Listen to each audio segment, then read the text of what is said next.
Hello, and welcome back to Asian Pulse. I'm your host, Shivani Naiker, and we are broadcasting from the unceded traditional territories of the Kwantlen, Tsleil-Waututh, and Squamish nations. The month of September is Prostate Cancer Awareness Month. 1 in 9 men will be diagnosed with prostate cancer. The best defense for the early detection is to get a PSA test done. We'll be right back from these words from our sponsors. I understand how important it is to have a place called home, and it's frustrating using your hard-earned money on rent. Vic Prasad can make you a homeowner. Get pre-approved services provided to first-time buyers and new immigrants. You can qualify for mortgage even if you have bad credit. Call Vic Prasad now on 604-306-6647. Vic Prasad is associated with Craft Mortgages Canada Incorporated. I understand how important it is to have a place called home, and it's frustrating using your hard-earned money on rent. Vic Prasad can make you a homeowner. Get pre-approved services provided to first-time buyers and new immigrants. You can qualify for mortgage even if you have bad credit. Call Vic Prasad now on 604-306-6647. Vic Prasad is associated with Craft Mortgages. For astrology service, life horoscope, and fortune telling, marriage problem, love problem, divorce problem, money problem, personal or business, all types of puja and havan. Call Pandit Lakshminath Guruji 1604-849-4872, serving Alberta and BC. Arvind's Curry and Cocktail, Indian cuisine. They do catering for all occasions and they do free delivery. Please call 604-515-1070. Address is 420 6th Street, New Westminster. Open 7 days a week from 11 a.m. to 9 p.m. For deliveries, call 604-515-1070 or arvindscurry.com. Thank you for our sponsors. If you would like to highlight your business in your show, please email us at asianpulse@gmail.com. Our guest today is Paul Sidhu, an author of the book called Broken Turban. So let's hear him. Hello and welcome to Asian Pulse. My guest today is Paul Sidhu, and he is the writer of this book called Broken Turban. This is the book. And this is the first publication, he told me. And we're going to be talking about why did he write the book? What's in the book? I haven't read the book, but I will be reading it from today or as soon as I get a copy. And this is one of the best sellers. It's flying off the shelves like it's no tomorrow. So we need to talk about what's in the book and why are people so glued to reading this book and what's inside. So thank you so much for coming all the way from Abbotsford, wherever. Is it Abbotsford? Thank you for having me, by the way, Camilla. Okay, no worries. Yeah. No, I have read something about you on the Facebook, on the social media. Yeah. And I thought to myself, I need to contact you and get you on board and talk about your book. Yeah, absolutely. So before we start talking about a book, I want to know who you are. Who is Paul Sidhu? Those people that are watching you today haven't heard about you, haven't heard about the book. They want to know. Okay. Well, first of all, I'm a first-generation Sikh. My parents came from Punjab, just like a lot of people that migrate here in the early 70s and stuff. And I was born here. So what I've noticed over the years, over the decades, is just there's different situations, different like racism and different upbringings, and just different the way that we all migrated and became successful in this book. So Broken Turban is basically that's what it is. It's a true life story about my cousin, what he went through. So I've always written all my life, and I just had a chance to just get out there and write it. I go, you know what? I really want to write this book and really show our culture and our differences and this multiculturalism. And I just wrote this beautiful book, and took several years to make. And I just made it, and it just came out, and it's beautiful. Yeah. So. Excellent. That's a good way of putting it. Everything how it come about in the nutshell. So you have siblings here? Yeah. Because you are telling me you are a first generation Canadian. Yeah, so I got 2 brothers, and I've also got a son and daughter. Okay. Yes, okay. and family. Yeah, and I've lived here. I've seen everything, and I've seen both sides of racism. So, and just like different stuff, like just being integrated into this multicultural society, and it's just sometimes when we gotta leave India, where India is, and we got to integrate. So this book is beautiful. Anybody can read this book, and it's just magnificent. Like it's just for everybody. So So have you faced racism growing up in Abbotsford, going to school, yeah, I was finding employment and things like that, or yes, day-to-day life? very very so. You know, Okay. I've got a lot of Caucasian friends, a lot of Chinese, and just like black, like Aboriginal. Everybody is my friend, and just learning the ways of what happened to me, and then now racism is different than it was back then. So just to experience that and to write into a book so people can understand, you know, maybe it could change somebody. Like it could change somebody that's being racism, or it could change it. They could see what exactly is happening. Two perspectives to see the side of of what's going on in there. So anybody could really understand that because it's a big topic and it happens every day. Unfortunately, people are racist and just like and just yeah. So that it shows two sides of the story in there. So. Well, racism to me, when I first moved to Canada in early 70s, there were very few of us, like Yes, brown people. exactly. That's right. Very few people. And I faced more racism that time that what is this brown woman doing here? And if I see anybody in the street or the stores, Indian stores, I'll just make a point of going to say hello to them. Yes. But now, and I don't know about your experience, but now I think look at Surrey. Just put Surrey. There is so many of us. Yes. It's us dominating the Yes. city. Well, this is it. This is it. Like back then, like that's why exactly this book is. My cousin, he got picked on, but he wasn't allowed to say anything. He kept it inside. So that's what experience in this book. Now you could express it. Like, oh, well, why are you saying this? But back then, nobody used to say anything. They used to keep it in. Racism happened. They kept quiet. And now we're lawyers, we're doctors, we're teachers. Back then, it was just like, oh, what is this brown guy doing here? Or everybody's equal in this book. Everybody's like, I cut blood here, red, you're red. It doesn't matter. I have a lot of Caucasian friends, a lot of Chinese. Like I said, like everybody's the same. So the book is trying to just mold everybody together. So is it because of the racism you thought I need to put my thoughts into something and then I want other people, it's not just me going through this experience of racism. There are so many people like me, but those so many people that feel the same way like you may not have that strength or maybe not with the pen and writing skills or whatever. So what exactly, and I want to know, what was the breaking point for you that I need to put it in there so that I want people to know my story or I want people to know different cultures and have respect. Honestly, and we live in a very diverse society. No, absolutely. And honestly, like I said, I've always been writing, and then I've always looked up to my cousin. My older cousin, looked at him, what he went through.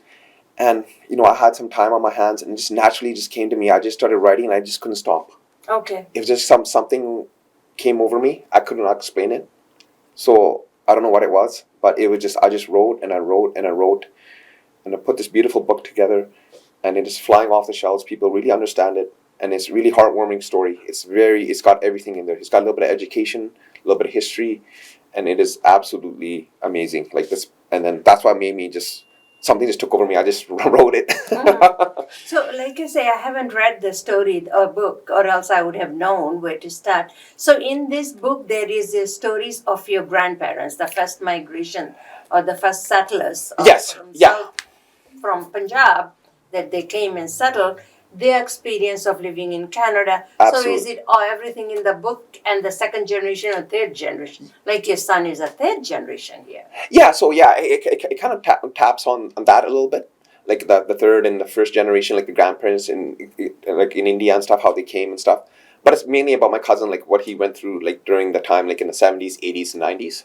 So and then yeah, it touches up on what the grandparents and stuff went through and all that kind of stuff. So yeah, so it touches up on all that stuff. And I thought to myself, you know what? I've never read an Indian book like that ever. I gotta write one like this. I gotta tell people this because I've been on both sides. Like a lot of my Caucasian friends, they love me, and I seen the racism out of them to others, and I was just like, this story has to get out so everybody understands, eh? So everybody can just understand what Broken Turban is. Everybody. So. And why the name Broken Turban? Broken Turban is that name because our basically our religion and everything like that, um, it gets stomped on. People like treat it like it's nothing. And but it's broken turban is really a true. It's not really necessarily a turban, but it's the true identity of a person inside. Like we're all broken turban. Like because the thing is, it doesn't matter if you have a turban or not on. We're still equal. So broken turban. It was just a phrase used in that book. Like when you read it, it'll explain that, and it's very explains what it does. Like what broken turban really is in the book when you read it and stuff. Oh, okay. Yeah, okay. it's very detailed, and you'll find out. Did you ever wear a turban? Did you I ever did. have- I did when I was a little younger, Mhm. but my cousin did quite a bit, and he got picked on that, and that's in the book. Okay, so I was gonna then ask you, then just because how he looked or how he dressed, putting both of you together, one with no turban and one your cousin had a turban, so there was more racism because he was wearing a traditional, he was a traditional Sikh. There was so much discrimination, right? Yes. And for you, who looks normal, and Yeah. you have lots of white friends, brown friends, and Chinese friends, and everybody, that you were more acceptable to the larger. Exactly. You know what? Just because my hair wasn't like that, I was more acceptable, and the teachers accepted me. See, Uh-huh. he went through this because of the turban, and then that's not right. So you and him at the same age? No, he's older than me. Okay. He's several years older than me, and then I don't have an older brother, Mm-hmm. so I looked up to him. Like he's our cousins come over and they play outside like sports, Right. and I looked up to him, and it was just amazing because they'd always gossip because back then the Indians like. What they did is the families talked about each other all the time and stuff. So I heard stories about them. This is the blood. Yeah, exactly. And it was They just would be so nice to your face. The minute Yes. you turn around, they will have something to talk about. Oh, look at how he was dressed. Oh, yes, Look at how am I dressed. Or you know what? Or my head wasn't covered. Or maybe whatever. And I know I'm yes, yeah. You know exactly what I'm talking about. They just everybody will think, oh, why are you doing this? And especially like your aunts and your relatives, they turn around and talk about you. Oh, this guy's doing this, and And then again, if you are a writer or an author, they don't give the importance to this. Yes. Because they will say, why don't you get a real job? And I said to them, what is the real job? If this is not a real job, Well, what then is- what is the yes. real job? I mean, for our mentality, the real job is either you become an accountant or you become a teacher or a lawyer or a doctor. Then only you are successful. You know what? I don't want to give too much away in my book, but basically that's what they wanted him to become. They wanted him to become like a lawyer, doctor, and all this kind of stuff, putting pressure. Yes. And you know what? Everybody's meant to do something. Yeah. Not everybody's a carpenter. Not everybody's a doctor. You're supposed to do what your passion is and just do it. And you know what? It's just what you love to do. Mhm. So that's what it should be. And I think, like you are a dad. Yes. You have your son sitting here. Yeah. And we will never pressure our children. Yes, academia is good. But at the same time, if he wants to play hockey or he wants to go in football or doing other things, there's nothing wrong with that. Absolutely. You Yeah. know, as long as you enjoy whatever you do, that's what matters. You see that's the thing about back then there wasn't enough like people didn't have the education or just like the way things were. They're just black and white. You do this and that's it. You go to school, you have to do this and become like. Nowadays it's totally different with the third generations. And then right now with the industry, the modern industry, with the tech industry, everything's on computers, and I used to berry pick it in my summers. I used to go on the berry picking, go 13 hours a day, 14 hours a day. That was our summer. So Yeah. And another thing I also find in with our generation, not our generation, our culture too, we always compare with others. oh man. My goodness. And they say, oh, look at the neighbor's son or that uncle's son having A's, straight A's. And he will go to university. You're going to have a good job. You'd be able to have lots of money and enjoy life be able to buy a house or drive a fancy car. Look at you. We are trying to provide you. They always comparison. Yeah, that is such a bad habit. Like that is so bad. And I've seen it like with my even the second generation. Like he bought a house. I gotta buy a house. I gotta buy a car like his. He started a business. I'm doing a business. I'm like looking at these guys and wow, just the materialistic things. You know what? Honestly, you just need a place to sleep, a place to eat, and just be grateful that you're alive every day and health. Yes. And that's the bottom line. And this is what it taps on that as well. And you're absolutely right. Like, it just, people are just so envious of each other. Oh, this guy's got this car. I'm gonna get a car. You know, he did this wedding. I want to do that wedding. Oh yeah, that's another day story. Yeah, The That's wedding and the expanse of the wedding. These Yeah. people, and some of times it doesn't even last for a year. You still have $100,000 bill to pay. Yeah, I know exactly. And sometimes what also I find, they know each other for that long. They've been going out with them. Yeah, It's exactly. not like arranged marriage. And then right after they get married is something signing the paper and you go your own way. Is there anything in the book about I'm part of our Yes. generation, and is there anything in here about gangs and how kids get recruited in gangs, drugs and all that? Or you didn't want to touch upon that? No, that's, I guess, probably a different type of topic. This is more of a, like, it does show a little bit of a little bit of bullying and stuff. Yeah. But yeah, this is more of a less just But there is something maybe that in future, maybe if you're doing, because you cannot deny that, right? And I cannot deny that. Every day there is a shooting, or every weekend there is a shooting. yes. But there got to be something linked with this community. And I said, what is going on in here? And people say, oh, the crime has gone down. And I said, where are we living? Where has the crime come down? And blame the police and blame the system and everyone else. But I think we as parents, Exactly. we forget that we have not be able to spend more time with the children Exactly. when they needed us, right? You're 100% exact. And when they are 18, 20 years old and they have friends, they don't need us. They need the friend. Yes. When they were vulnerable, waiting home for the parents to come home, sit down with them, eat with them, talk about how their day was, then we as parents weren't present there. And now we are crying over that my son, we provided everything nice, $5 million home, car and everything, but we lost our child, right? Absolutely, you are 100% true. And this book kind of explains that, the first, like, how the parents raise their kids. So that does talk, like, it does talk about that in the book. And you're 100% right. Like, absolutely, it starts from the parents. Yeah. They say, like, when you first hug a child when they're born, and you hold on to a child, they have the attachment. But if you don't have the attachment when they're younger, it just becomes, I think it's all the parents, like, everything. So I think that kids, we all crave love. Yes. And acceptance.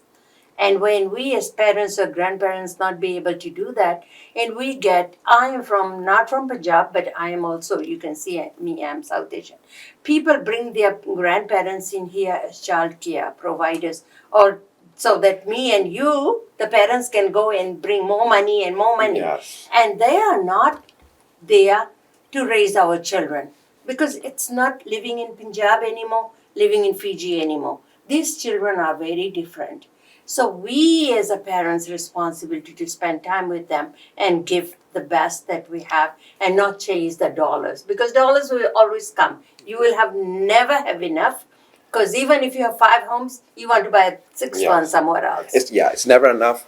And hey, if I wear a watch, it's the same time as next. I could buy a $2 watch or $500 watch. Like, it's still, like, It's materialistic. still telling the time. At the end of the day, materialistic things don't make you happy. Yeah. And you're absolutely right. I remember even my cousin, like, it's a little bit in that book like that, but going to, like, sports events, like in the school and stuff, and his parents would never be there. Yeah. He'd be the only guy with, like, there, and all the other Caucasian parents are there rooting on their kids and saying, "Oh, Clapping, yeah, or clapping," cheering, and then the kids are running and playing and laughing, and then my cousin's sitting there, and he's looking in the stands, and there's nobody there for him. Aw. Like, that's breaks my heart. That's Broken Turban. I hope everybody reads the book. I hope. Oh, it is. Everybody, this is a everyday reading, and Yes. everybody grab a copy And even if you haven't done it, it's never too late. Absolutely, like it's a true story. It's from the heart, and it's a beautiful book. Everybody should grab a copy of that.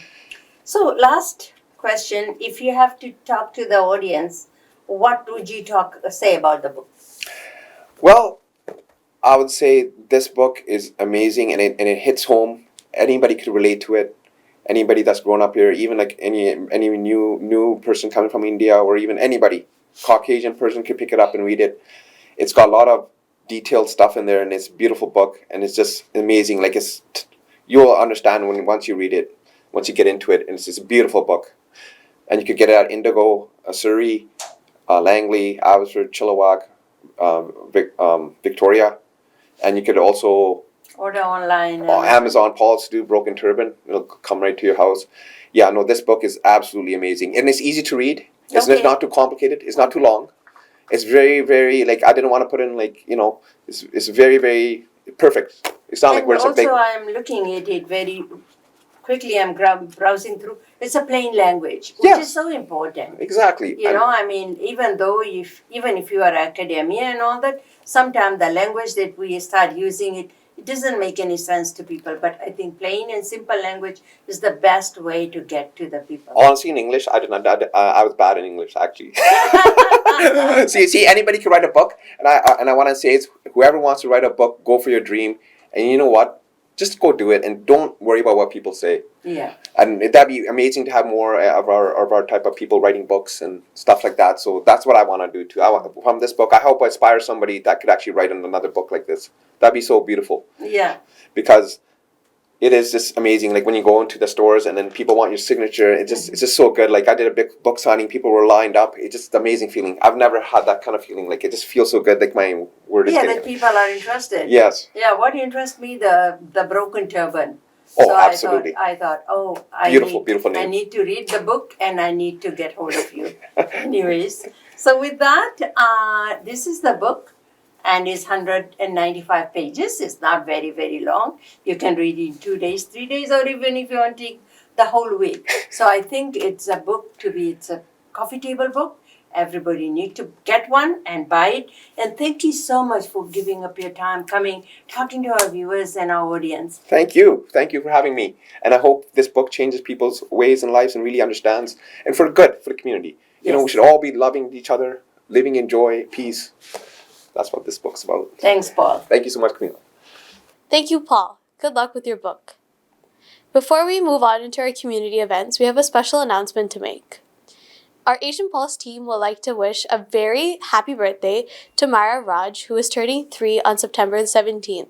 Lots of love, hugs, and kisses are being sent from Mom and Dad, Pritika and Shelvin Raj, Nana and Nani, Aja and Aji, Dada and Dadi, Ren and Rita Raj, Kaka and Kaki, Reggie and Navina Raj, Fua, Caitlin Singh, Aji, Camilla Singh, and cousins Kyra, Kellen, Kina, Milan, Noel, and Ryan. And the rest of your big family, loving, and friends. Have a pen and paper ready because we have some special announcements that we'd like to share with you today. Canada/USA Ex-Casa reunion is taking place at Bollywood Banquet Hall in Surrey on October 1st at 5 p.m. For more information, call 604-537-5123. Tickets are $40 per person and all proceeds will be going towards the Khalsa College in Ba, Fiji Islands. 11th Annual Mustadi Begum Indian Classical Music Festival is taking place on September 24th at 6 p.m. at Massey Theatre in New Westminster. For tickets, please call Massey Theatre or visit their website at www.masseytheatre/11th Mustadi Begum Festival. Sahas Community Service Society provides a helpline for people who are in crisis and need to talk to someone. They offer critical support, information, and resources for individuals and their family. The number is 604-900-9221. Everything will be kept confidential. The Canadian Federation of Fiji Organization is hosting their second annual Community Awards Gala on Sunday, October 16th at Kana Banquet Hall. For more information and tickets, contact Shannon Pramal at 778-709-2853 or email at info.cfofo@gmail.com. CIBC The Run for Cure is back on October 2nd. Join in person for a walk or run at Surrey Athletic Park, 14600 20th Avenue in Surrey. 1 out of 8 women will develop breast cancer in their life. Join them and donate money for a great cause. If you have any events that you would like to promote on our show or to promote your business, please email us at asianpulse@gmail.com. We have run out of time. I hope you enjoyed the show as much as I did bringing it to you. If you would like to support our show, please contact Camilla Singh at 604-537-5123 or send us an email at asianpulse@gmail.com. Before I go, I leave you with these thoughts. Forgive others not because they deserve forgiveness, but because you deserve peace. By Jonathan Holt. If you missed our show today, you can catch it again at Thursdays at 8:30 and Saturdays at 5:30 on Channel 4 and Channel 10 in Calgary. You can also watch our shows on YouTube on our channel by Asian Pulse TV and subscribing and liking our shows. Thank you for spending the part of the day with us. I'm your host, Shivani Naiker. Stay safe and stay healthy.